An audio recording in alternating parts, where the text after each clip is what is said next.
Okay, we just got over 3 hours of footage from the latest and final panel from Hell for Baldur's Gate 3, and they showed some insane reveals. Just look at how excited Sven Vinke, the director of the game, is.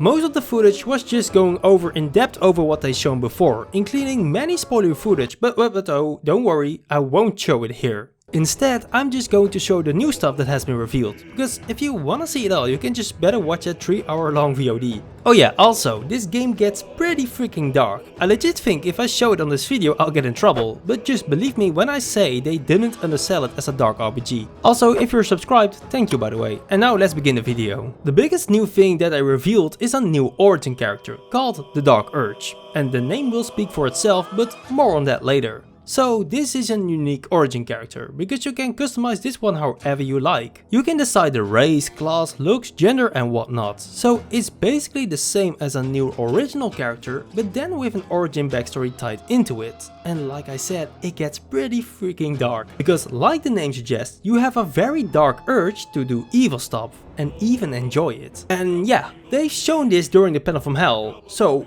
for example, if you loot corpses, you enjoy seeing them and you just wanna smile. And then there's the new scene with Gil's introduction, where only his hand comes out of the portal. And the choice they made was just thinking of biting off the hand. And when you think of it, your eyes went dark and you woke up with Gil's hand, yep, indeed, bitten off. Yeah, things can get pretty insane with this character, and this is by far not the worst. However, you don't have to be flat out evil with this one.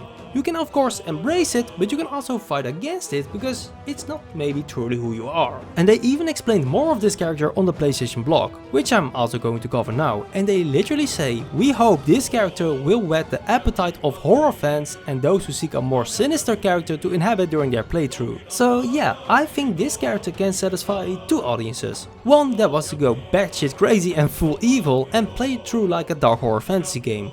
Or those who want to play as a good character but then have an interesting mechanic to fight against. Because the theme of this character is everyone has their dark thoughts and you can explore them through this character. You start out with your memory lost after getting the tadpole in your brain, but all that's left is an insatiable urge. And it's all up to you what you want to do with it. And we know this majestic looking goblin has to do something with it, since he also got revealed in the key art during the mystery Baldur's Gate browser game. But yeah, in total for this character they left out most things a secret because they want you to figure it all out in the full game. The next topic is for the thirsty ones, and that is romance. And this one got quite funny and controversial, because showing some of the footage got them banned from TikTok. And at the moment of making this video they already got unbanned, but I'm not going to even risk it and show you the full scene here. Instead, at the end of the video, I'll show the new trailer they released, and then you'll see something with Astarion and Halsin, and it will say enough. Anyway, just a very small spoiler alert for Karlach's romance scene, because they showed some of it, but if you just wanna skip it, use the timestamps below.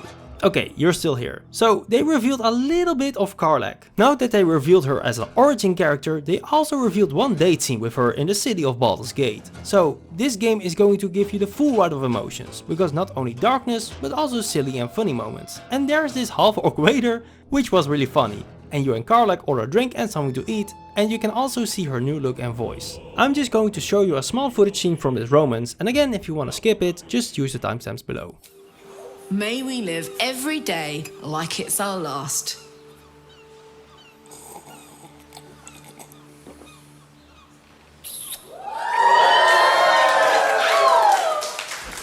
Okay, so what I want to talk about now is how massive this game is, because there is just so incredibly much content in this game, many of which you won't even get to see. Because there are so many different choices and permutations that the complete story and some scenes can be entirely different. And they've shown some examples at the end of the panel from Hell, which shows this, but since it's Act 2 I won't show it here. Because you know, spoilers, but if you want to watch it all I'll just leave a link in the description to the full panel from Hell. But like every scene is also different whether you chose a character as a party member or as your origin character. And not only that, some party compositions will completely change the way they will behave or act, because some will be rivals. And you can even steer them on a good path or evil one. Larian told us just go with your gut instinct and don't only focus on what they want or just do their quest lines. Because how you behave in the game will also change them, or can even lead to preferring other things. Let's say if you quote raise them evil, they might dislike you siding with the good guys, and vice versa. And you can get away with many things if they really like you or if you persuade them, which is really interesting. Larian also told us to really trust in the dice rolls, literally,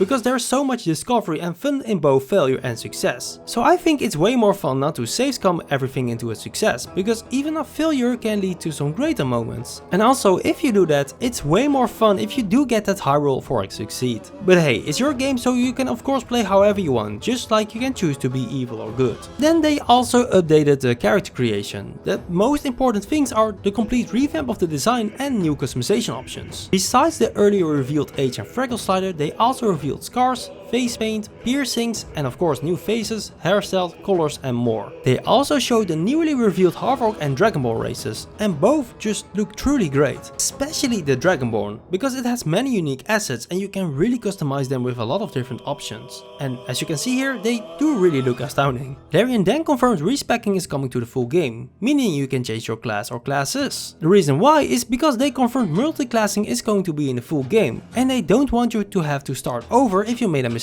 or like a bad combination of two classes. They believe the story and narrative should come first, and that you can experiment around and try new things while not losing your character, and I fully agree, this is very good news. And yes, the Monk class was also shown, including the new Hardcore and Tactician mode. And the funny thing was, they have a lot of room to mess around on the normal difficulty, resulting in a close death. But on Tactician mode, everything matters, like positioning, because some encounters have been completely overhauled, with traps for example. In this goblin fight there are now explosive barrels near the entrance, so that the goblins can easily blow it up and one-shot you, which also happened during the Battle from Hell. And I think this is very exciting for your second playthrough, or first if you're really hardcore. But what I meant with second is that even if you know some of the encounters, you'll have to come up with new strategies to beat them. And I said some of the encounters because on your second playthrough, if you make different choices, you'll discover new ones. And of course there's also the easier mode, for players who find the combat a tad difficult or just rather blast through it to focus more on the narrative. Sven then tells us how hard it really is to explain how big this game is, like I tried before. But you won't fully know until you play through it multiple times, with all the origin characters, or the party members, or the choices, another class. Because you can end up playing an entire different game with another narrative for half the game because of your choices and consequences. Like of course, some things are set in stone, but all those things all players get to see, you can experience them in a different way. And that took an insane amount of effort and work to get it right. And I just want to take this time here to thank Larian for creating such an incredible game, implementing so much of the community feedback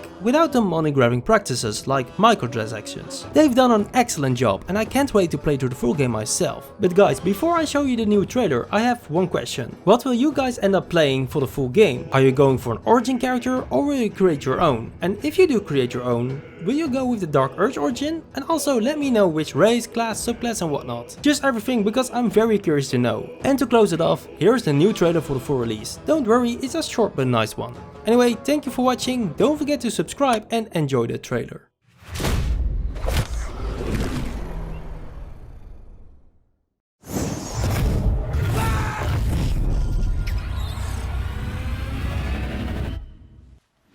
Few mortals ever glimpse what you're about to see.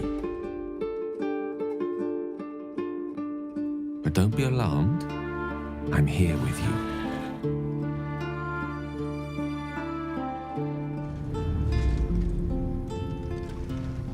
Now, open your eyes.